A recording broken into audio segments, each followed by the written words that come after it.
नमस्ते दोस्तों। आज के इस लाइव सेशन में मैं आप सबों का तहे दिल से स्वागत करती हूँ। आज के हमारे इस सेशन में कुछ हम अपनी उपलब्धियाँ शेयर नहीं करने वाले हैं। कुछ ऐसा हम नहीं बताने वाले जो सिर्फ़ और सिर्फ़ हमने पाया है। ये एक साझेदारी है और साझेदारी है हमारे गुरुजी के साथ, सत्यपाल अंकल के साथ, जो कि आज न जाने कितने लोगों के लिए प्रेरणा बन चुके हैं। तो जब हम बात करते हैं योग सेवा की या फिर अपने जीवन में आगे बढ़ने की, तो इनसे बड़ी प्रेरणा शायद ही कोई होगा। तो लायंस क्लब में भी इनका बहुत बड़ा रोल है और कई सालों से लायंस क्लब से जुड़े हैं। निःशुल्क योग शिक्षा प्रदान किए जा रहे हैं। यहाँ तक कि मुझे याद है जब पैंडेमिक था और लोग घरों में बंद थे, तब भी अंकल ने इस योग का साथ नहीं छोड़ा। योग शिक्षा का हम खुद तो अपने लिए कुछ भी कर सकते हैं, अपने लिए समय निकाल सकते हैं, पर अंकल ने बाकी लोगों के लिए भी ज़ूम के थ्रू, ऑनलाइन प्लेटफ़ॉर्म्स के थ्रू शिक्षा देनी जारी रखी। तो मैं इनका तहे दिल से शुक्रिया अदा करती हूँ, इन्होंने इतना वक़्त निकाला इतना। मैंने इन्हें 4 बजे का वक़्त बताया था, साढ़े 4 हुआ और कुछ टेक्निकल एनोमलीज़ की वजह से हम समय पे शुरू नहीं कर पाए। पर ठीक है, देर आए पर आ तो गए। तो अभी अंकल मैं आपका फिर से तहे दिल से स्वागत करती हूँ और आपसे गुज़ारिश करूँगी कि आप 2 बहुत बहुत शब्द धन्यवाद। जनता से कहें पहले। सबको सप्रेम नमस्कार। एक मंत्र उच्चारण करेंगे हम। ओम अस्तो मा सद्गमय, ओम तमसो मा ज्योतिर्गमय, ओम मृत्युर्मा अमृतं गमय, सर्वेषां स्वस्तिर्भवतु, सर्वेषां शान्ति भवतु, सर्वेषां मङ्गलं भवतु, सर्वेषां पूर्णं भवतु। ओम शांति शांति शांति। सबका कल्याण हो, यही हमारा ध्येय है। अ, अंकल मैं आपसे पूछना चाहूँगी एक बात कि कई बार ऐसा होता है कि हम अपने जीवन में कुछ न कुछ अपने लिए तो करते रहते हैं और लोगों के लिए प्रेरणा बनते जाते हैं। पर कई बार मुश्किलें आती हैं, रुकावटें आती हैं और उनकी वजह से हम फिर कहीं उलझ जाते हैं। तो आपके लिए ऐसी क्या प्रेरणा रही है जिससे आप कैसी भी उलझनें आईं, कैसी भी मुश्किलें आईं पर आप रुके नहीं और अपने कर्म पथ पे दृढ़ रहे?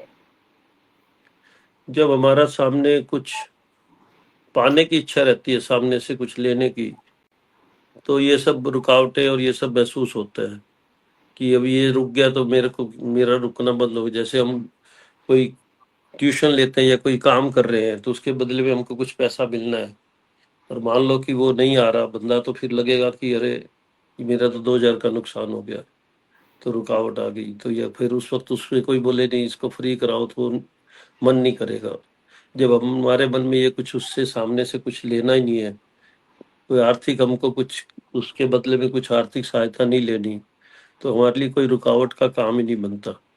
एक जुड़े या 20 जुड़े, अपना काम करते रहना है, धारा प्रवाह चल रहा है। तो एक मन में संकल्प लिया है कि जब हमको किसी चीज से कुछ फायदा मिला है तो लोगों को दो। अभी क्या होता है कि किसी के पास पैसा होता है, किसी के पास कुछ धन दौलत होती है, तो अपने हिसाब से बांटता रहता है या कुछ सेवा देता है। तो अपने पास भगवान ने ऐसा कुछ नहीं किया, तो भाई जरूरी नहीं है कि हम उससे असंतुष्ट होके कि नहीं भगवान को कोस रहे मेरे को नहीं दिया, तो आप सेवा तो किसी तरह से भी दे सकते हो। तो हमने मन में ठान लिया कि अपने ये सेवा देनी है, और ये प्रवाह से अपना चल रही है अपने आप ही। इसमें निस्वार्थ है, तो इसलिए हमको भी कोई दिक्कत नहीं आ रही। बहुत ही सुंदर तरीके से आपने कहा कि जैसे ही मन में ये भावना आती है कि इसके बदले मुझे कुछ मिलने वाला है और जब वो मिलना बंद हो जाता है तो हमारा जो उत्साह होता है, जो श्रृंखलता होती है, सब कम हो जाती है। तो एक बात मैं जो सुनने वाले हैं उनसे जाहिर करना चाहूँगी। अभी जब मैंने ये सेशन शुरू किया तो अंकल का सबसे पहला सवाल यही था, अचानक से तुमने फिर से कैसे शुरू किया ये सब? क्योंकि हाँ, बहुत समय से मैं जितने भी सेशंस वगैरह किया करती थी ऑनलाइन, वो सारे बंद हो गए थे। तो ये सवाल जायज़ था कि अचानक से तुमने फिर कैसे सोचा? तो जवाब वही है जो अंकल ने अभी दिया कि जब हम इस सोच से कि हमें इससे क्या मिलने वाला है, ये छोड़कर आगे बढ़ते हैं, तो सिलसिला हमेशा जारी रहता है और हम हमेशा सिर्फ अपने लिए नहीं, एक समाज कल्याण के लिए, लोगों के कल्याण के लिए अविरत अपना कर्म करते जाते हैं। तो बहुत-बहुत शुक्रिया इस बड़े ही सुंदर जवाब के लिए। और फिर मैं आपसे, क्योंकि आपने इतना अनुभव किया है, इतने सारे लोगों के लिए प्रेरणा स्रोत हैं आप, पूरे खारघर में, अंकल खारघर रहते हैं और वहाँ खारघर ही नहीं, नवी मुंबई, मुंबई में लोग गुरुजी के नाम से जानते हैं। क्योंकि जिस प्रकार ये योगा प्रदान करते हैं और जिस प्रकार इनकी आवाज़ से लोग मंत्रमुग्ध होकर, चाहे वो सूर्य नमस्कार हो, ध्यान हो या जो भी योगासन हो वो करते हैं, तो वो अपने आप में एक प्रेरणा स्रोत है। तो अंकल जैसे आप लोगों को, आपने बताया कि आते हैं, चाहे 1 जुड़े, चाहे 20 लोग जुड़े, आपका काम चलता रहता है, मतलब आप अपने कर्तव्य पथ पर दृढ़ रहते हैं। अब मान लीजिए कि किसी दिन आपके पास 100 लोग जुड़ गए और किसी दिन बिल्कुल लोग नहीं आए, मुश्किल से 2-3 लोग ही आए और उस दिन आपकी उम्मीद बहुत ज़्यादा रही हो। उम्मीद इसलिए कि आपने सोचा था कि आप इतना कुछ करने वाले हैं लोगों के लिए, इतना कुछ देने वाले हैं और वहाँ कोई भी नहीं आया।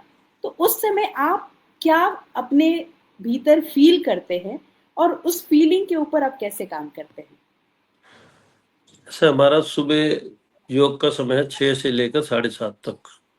जी, तो आजकल तो बरसात है तो ज़ूम पे चल रहा है, अदरवाइज़ जी। ग्राउंड में करते थे। तो हमारा 6 बजे एग्ज़ैक्ट शुरू हो जाता है। उस वक़्त भले 1 जुड़ा हो या 20 जुड़े हो या 50 जुड़े हो, और जी। 7:30 बजे ख़त्म होना है तो होना है। तो अपने मन में ये नहीं आता कि आज 2 जन हैं तो हम क्यों कराएँ, ऐसा नहीं है। क्योंकि हुँ, एक हुँ। बार आपका वो धारा प्रवाह से आप हट गए तो उसके बाद आप दोबारा जुड़ना मुश्किल होता है। अब जी। लोगों को सबको पता है कि जिसको भी जुड़ना है 6 बजे जुड़ जाना है, भाई 6 बजे शुरू हो ही जाएगा, 1 मिनट भी ऊपर नहीं होता। तो अपने आप सब अपने आप टाइम पे अपने आप ही आ जाते हैं जिनको करना है। और एक आदत सी बन गई है, जो आते हैं उनको भी एक आदत सी बन गई है कि अपने आप ही टाइम पे आते हैं और अपने आप ही। और दूसरा डिसिप्लिन है, कोई भी उस समय जी। 7:30 तक कोई भी बीच में बात नहीं करता। जो करवा रहा है शिक्षक, बस उसकी बात सुनते हैं और करते रहते हैं। हुँ, हुँ, हुँ। किसी का कुछ सवाल जो आप पूछना हो तो लास्ट में बैठ के पूछ सकता है कि हाँ इसमें ये चीज़ है, या बाकी देखते रहते हैं। किसी का कुछ गलत होता है या कुछ है तो उसको बाद में बता देते हैं कि आप इस तरह नहीं, इस तरह कर लो। तो जो अपने से जितना हो सकता है मैक्सिमम देते हैं। तो कोशिश यही रहती है कि कोई कुछ पा कर जाए। जब हमको इसी जी, चीज़ से फ़ायदा मिले तो उनको भी मिले, यही एक इच्छा पर है। आप ऐसा चाह रहे हैं कि उनको फ़ायदा मिले। आपने इतना प्रयास किया उसके लिए और उन प्रयासों को आप सामने लाने के लिए अपना सब कुछ लगा रहे हैं। आपने अपना वक़्त लगाया, आपने ये जो प्लेटफ़ॉर्म है इसके लिए इतना कुछ तैयार किया। सब करने के बाद भी जैसा कि आपने बताया कि 2 लोग भी आए और फिर भी आप जारी रखते हो। तो क्या मोटिवेशन होता है आपके भीतर कि बस 2 ही आए फिर भी मैं इस चीज़ को जारी रखूँगा, कोई नहीं भी आया फिर भी मैं इसको जारी रखूँगा? कोई भी काम होता है उसमें स्वार्थ सबका जुड़ा होता है, बिना स्वार्थ जी, के कुछ भी नहीं होता। जब हमने भी योग में मैं जब जुड़ा तो मेरे को भी शारीरिक काफ़ी विकार थे, कुछ ऐसे जो दवा वगैरह से ठीक नहीं हो पा रहे थे। तो किसी ने मेरे को जोड़ा योग में, तो मेरे को उससे लाभ मिला। तो उस वक़्त मन में संकल्प किया कि अब जब अपने को लाभ मिला है तो हम दूसरों तक पहुँचाएँ। तो वही एक संकल्प है, वही मन में एक विश्वास कि नहीं, हमारे द्वारा किसी को अगर लाभ मिल सकता है तो दो। तो यही शायद हो सकता है लोगों की यही दुआ मिलती हो कि अभी उसके बाद अपने को कभी भी ऐसा कोई बीमारी की तरफ रुख देखना ही नहीं पड़ा। बोलते हैं ना दुआएँ अदृश्य होती हैं, जी, जी, कब जी। किस कब कहाँ पर कोई बैठ के दुआ दे रहा है हमको भी नहीं पता होता। तो इसी उद्देश्य पर से आप जैसे लगे हैं। जागरूक हैं अंकल, क्योंकि आप बिना, मतलब कुछ भी हो जाए, बारिश है, तूफान है, जैसा भी मौसम है, आप जारी रखते हो और स्वयं नहीं, आपने जैसा बताया कि कोई आए ना आए, आप ऑनलाइन ही सही उसको लाइव स्ट्रीम करवाते हो। तो ये जो लोगों का अपना, जैसे मैं अगर अपने बारे में भी बताऊँ या मेरे जैसे बहुत सारे ऐसे लोग हैं जो ये फ़ील कर रहे हैं, तो उनकी तरफ से मैं आपको एक सवाल पूछ रही हूँ कि जैसे हम फिजिकल हेल्थ को इग्नोर कर देते हैं कि ठीक है ना, एक दिन नहीं किया चल जाए, अच्छा अगले दिन से कर लेंगे, अच्छा बाद में कर लेंगे, बाद में देखा जाएगा। तो ये जो लोग खुद को, अपने फिजिकल सेल्फ को, अपने इमोशनल सेल्फ को इस तरीके से इग्नोर करते हैं, अनदेखा करते हैं, इसकी सबसे बड़ी वजह क्या हो सकती है आपकी नजर में? क्योंकि आपके पास तो और भी इतने सारे लोग आते हैं। इसकी आजकल का जो एक मतलब एक तरीका हो गया है खाने पीने का, कमाने का, धन के पीछे लोगों की प्रवृत्ति बढ़ गई है कि मैं ज्यादा कमाऊं और कमाऊं और कमाऊं। तो वो तो एक खत्म भी नहीं होता। तो उसके लिए आदमी अपना पूरा जीवन उसी में लगा देता है, अपनी सेहत का भी ध्यान नहीं करता, सोने का, खाने का, बैठने का, उसका भी ध्यान नहीं करता। जब सेहत बिगड़ जाती है तो वही पैसा वापस से उसको सेहत ठीक करने के लिए लगाता है, जबकि वो पूरी तरह वापस से ठीक भी नहीं हो सकती। जी। और ये सोचना चाहिए आदमी को कि जो चीज हमारे लिए सबसे पहले बहुत जरूरी है, उसको छोड़कर आप दूसरी चीजों के पीछे भाग रहे हो, भौतिक सुख के पीछे। भौतिक सुख तो शरीर के साथ ही मिलेगा। अगर शरीर आपका स्वस्थ रहेगा तो आपकी ये सुख भी आपको लगेंगे। मान लो किसी को डायबिटीज है और सामने मिठाइयां रखी हो, वो खा नहीं सकता, लाचार है, मन तो करेगा उसका, लेकिन वो शारीरिक सुख नहीं पा सकता क्योंकि उसको उसका अलाउ नहीं करता, उसको डॉक्टर ने मना किया है। तो इसके लिए आपको अपना शरीर का पहले ध्यान देना चाहिए। नहीं ज्यादा कुछ करो, 1 घंटा अपने पे दो, योग करो या अन्य कुछ और एक्सरसाइज करना चाहते हो वो करो, कुछ भी आदत डालो, नहीं तो मॉर्निंग वॉक कर लो। तो कोई ना कोई जो आपको एक आदत लगेगी तो उसको आपको फायदा ही है, फायदा उसको।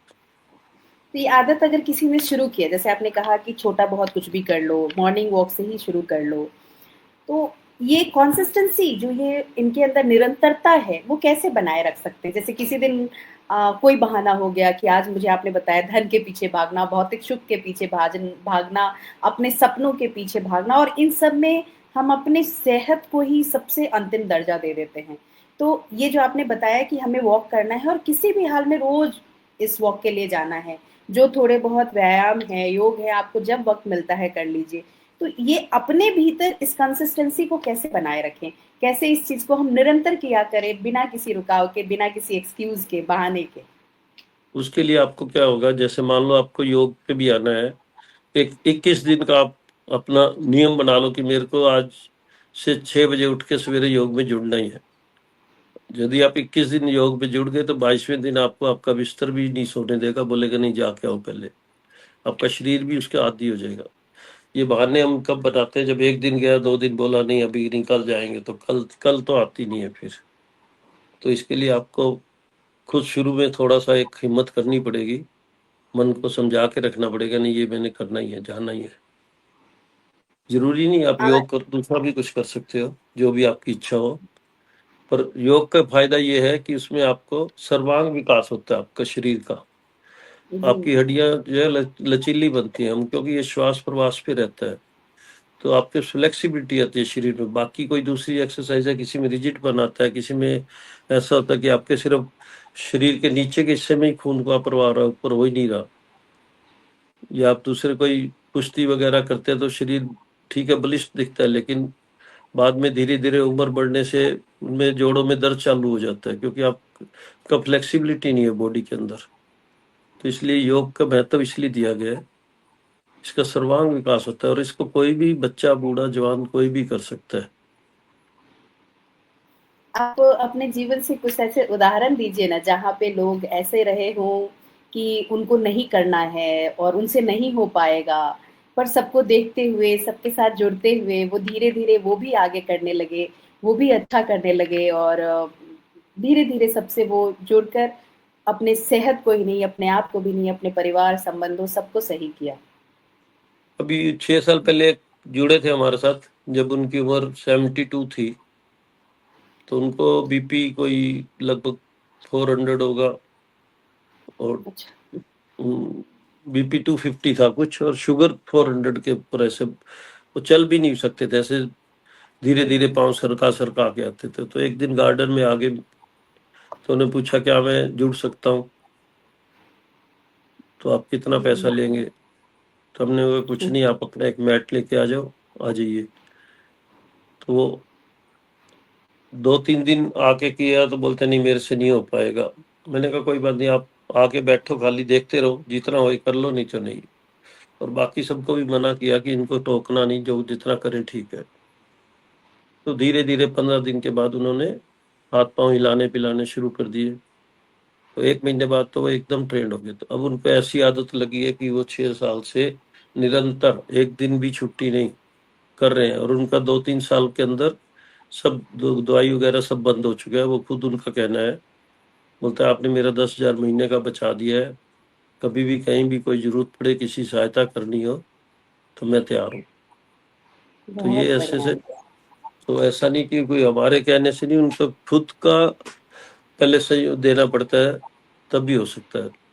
अब उनको जब से ये आदत लग गई है अभी उनको, तो खुद, तो अगर यहाँ जी भी नहीं रहते, गांव में जाते हैं, तो ऑडियो उन्होंने रिकॉर्ड किया हुआ है, तो वहां पे बैठ के ऑडियो चला के बैठ के करते हैं। बोलते नहीं वो आपकी आवाज से मेरे से अपने आप हो जाता है, कर लेते हैं वो।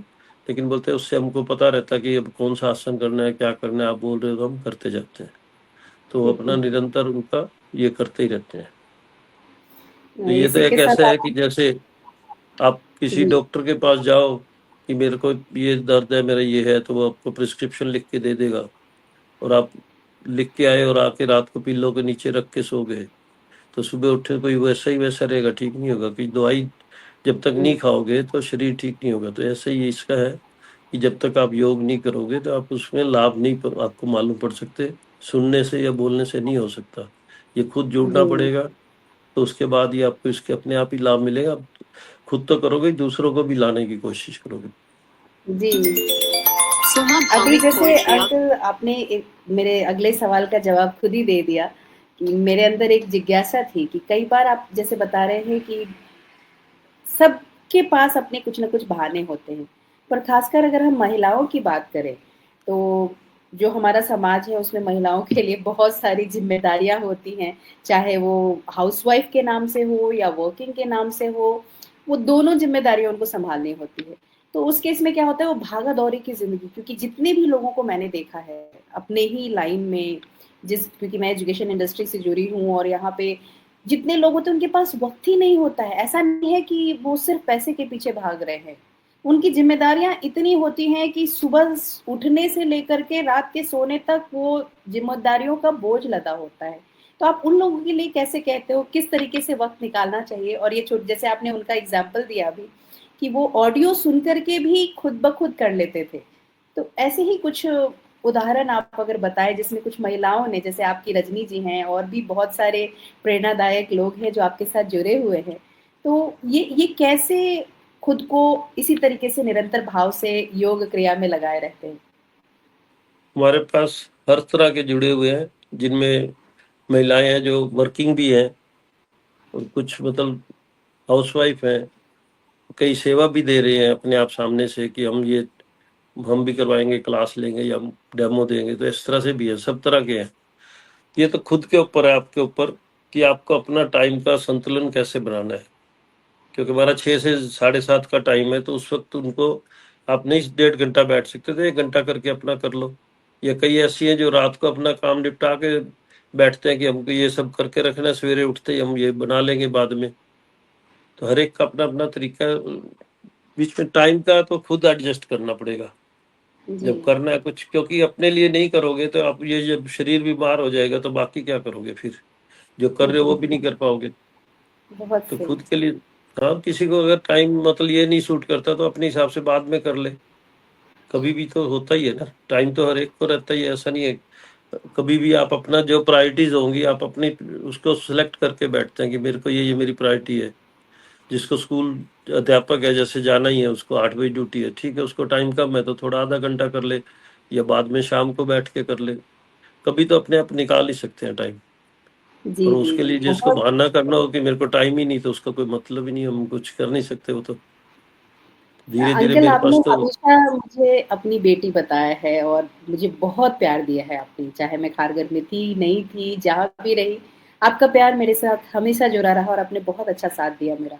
तो एक व्यक्तिगत सा सवाल पूछूंगी जो कि मेरे पिताजी से जुड़ा हुआ है। वो अभी अभी रिटायर्ड हुए हैं, मुश्किल से 3-4 साल हुए उनको रिटायर्ड हुए।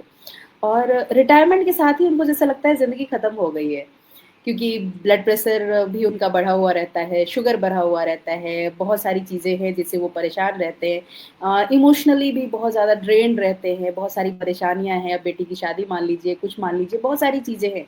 और उन सब चीज़ों के बावजूद भी वो खुद भी इस उधेड़-बुन में रहते हुए भी खुद को ही बोलते रह जाते हैं बस कि मुझे करना है, और दूसरे को प्रेरणा देने के लिए कि तुमको करना चाहिए, तुमको वॉक करना चाहिए, पर खुद भूल जाते हैं।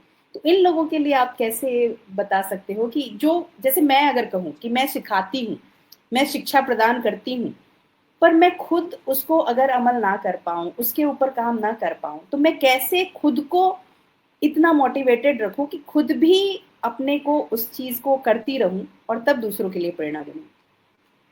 कोई भी बात का असर क्या होता है, कथनी और करनी में अंतर अगर नहीं होगा तो आपकी बात का असर होगा। जी, अगर मैं आपको ज्ञान बांटता रहूं और खुद उसमें नहीं जाऊं, नहीं करूं, तो जी, वो अपने आप ही उसका कोई असर नहीं होता। बोलते हैं ये तो खाली व्हाट्सएप वाला ज्ञान है, बोल दिया कर दिया चले गए, वो नहीं है। ये खुद आप सामने से जब खुद कर रहे हैं तो उनको एक प्रेरणा मिलती है कि देखो वो खुद अपना इतना टाइम डिवोट कर रहे हैं। और जो रिटायर्ड पर्सन है उनका क्या होता है एक्चुअली, कि अच्छे भले होते हैं सब, लेकिन रिटायर्ड होने के बाद उनको अंदर से फीलिंग होती है कि नहीं मैं अब बूढ़ा हो गया हूँ, मेरा अभी कुछ काम नहीं है। क्योंकि एक तो पेंशन आती है, उनको कुछ लक्ष्य होता नहीं कि मैं कुछ कमाऊं। या फिर हुँ, बच्चे संपन्न होते हैं तो उनको लगता है कि चलो सब हो रहा है, घर का चल ही रहा है। हुँ, हुँ, लेकिन उसके बावजूद कमाने को छोड़ो, उसके बावजूद उनको अपने आप को समाज में कोई ना कोई जोड़ना चाहिए।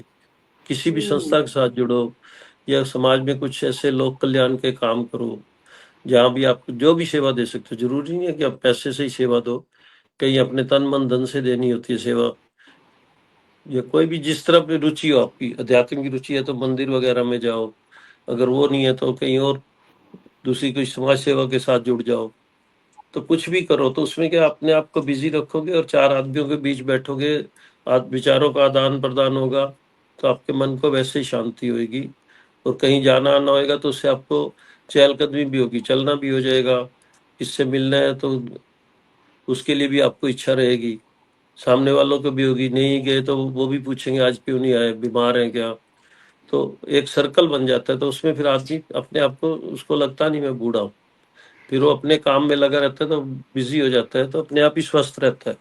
और फिर धीरे धीरे जो भी सेवा करनी, जैसे कोई उसको वैसे मिल गए चार दोस्त ही, नहीं चलो हम सुबह मॉर्निंग वॉक पे चलेंगे, या कोई ऐसा सर्कल मिल गया कि योगा में जाएंगे, तो इस तरह से एक समूह बन जाता है, तो अपने आप ही उसमें रुचि बढ़ जाती है।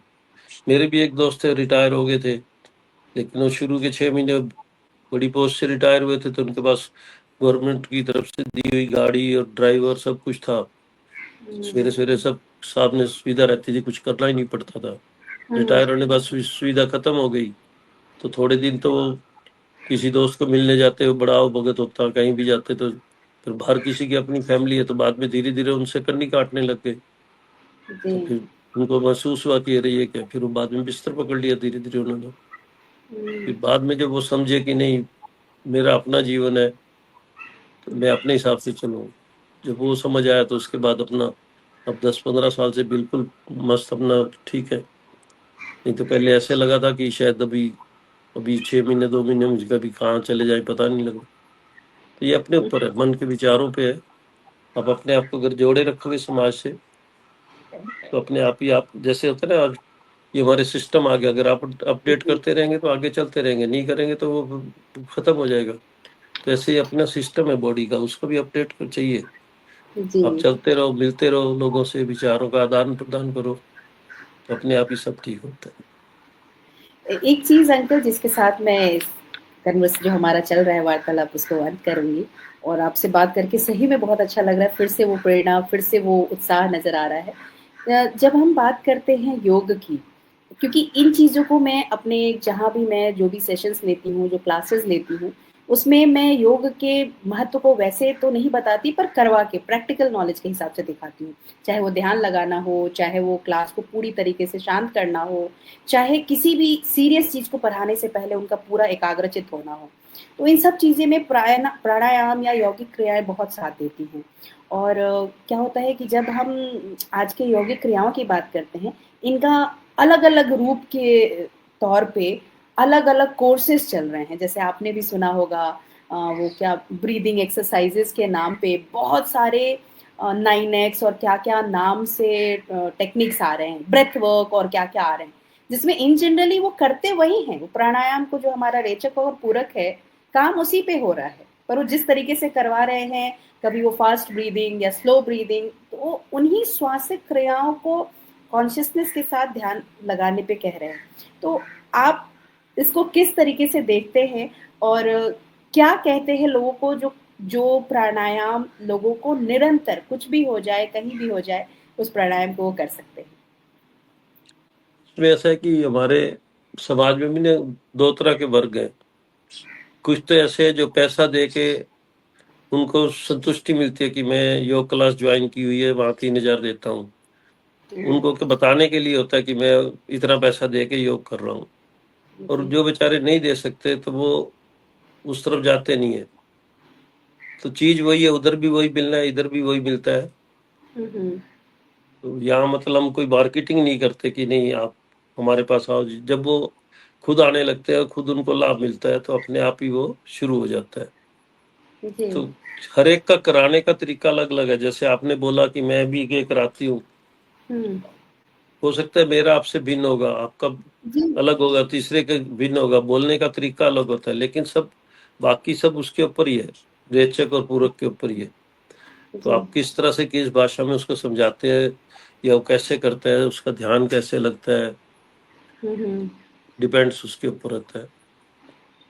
तो कौन इसमें से तो ऐसे श्वास की क्रियाएं हैं जो लोग अक्सर कर सकते हैं, बीच बीच में कभी घर भी में कर भी कर सकते सकते हैं, आराम से भी। मतलब आप अगर शुरू में किसी के साथ बैठ के करते हैं तो थोड़ा उसको आपको बता देगा कि ऐसे करो, तो आप हैं? आराम से फिर कर सकते हो। आराम से घर से भी कर सकते हो। अनुलोम विलोम है, उसमें कोई दिक्कत ही नहीं, कभी भी कर सकते हो घर में बैठ के। आपको जब भी जी। आपसे लगे कि बहुत टेंशन में हूँ या कुछ है, आप आराम से आप अनुलोम विलोम कीजिए। बिल्कुल आपका आराम से सब टेंशन वगैरह दूर हो जाएगी। भ्रामरी कर सकते हैं। जी। खाना खाने से पहले आप कभी भी ये कर ले, कपालभाति तो बहुत अच्छा है, कई रोग ही दूर हो जाते हैं। लेकिन वो खाना खाने से पहले जी। करना होता है, सबसे उत्तम है। जी। ऐसे कई खाना प्राणायाम खाने है। से कितने पहले आप कह रहे हैं करने को? और और आसनों में अगर आप नहीं कुछ कर सकते, सूर्य नमस्कार ही कर लीजिए 5-6 सेट, तो पूरे आपने अभी शरीर का कहा कि आपका। कपालभाति खाने के पहले करने के लिए, खाने से कितने पहले करने के लिए? खाने से पहले करो, खाना उसके आधा घंटा बाद ही खाओ, खाना है तो। अच्छा। कपालभाति हमेशा खाली पेट ही करो तो अच्छा रहता है, या फिर जी। जी। खाना खाने से 4-5 घंटे का गैप हो जाए तो, अच्छा। ताकि जब तक अपना खाना हजम हो जाए। जी। जी। और खाना खाने के बाद आप वज्रासन का उपयोग करें तो आपका डाइजेस्टिव सिस्टम ठीक होता है, खाना जल्दी हजम होता है। कई ऐसी जी। क्रियाएं हैं जो आपका ऐसे कुछ बिना उसके भी आराम से कर सकते हैं। आप टीवी देख रहे हैं, वज्रासन में बैठ जाइए 10 मिनट, तो जी। आपका सब डाइजेस्टिव सिस्टम ठीक रहेगा। बहुत सही अंकल। आपका तहे दिल से धन्यवाद फिर से यहाँ आने के लिए और इतनी सारी बातें हमारे साथ शेयर करने के लिए। कभी कभी एक दो बातें ही हमारे लिए एक श्रृंखला बन जाती है हमारे शुरुआत के लिए। और आपने तो बहुत कुछ बताया है, आपके अनुभव से ही, आपका प्रेजेंस ही, आपकी उपस्थिति ही लोगों के लिए बहुत कुछ कह जाती है। तो फिर से तहे दिल से धन्यवाद, प्रणाम। कहते हैं ना, हर हर मर्ज की दवा नहीं, दवा खाने में कुछ रोग चले जाते हैं सिर्फ योग में आने से। तो यही चीज है। जी। इसी लाइन के साथ मैं आपसे जी। आज्ञा लेना चाहूंगा। बहुत बहुत धन्यवाद। Thank you very much.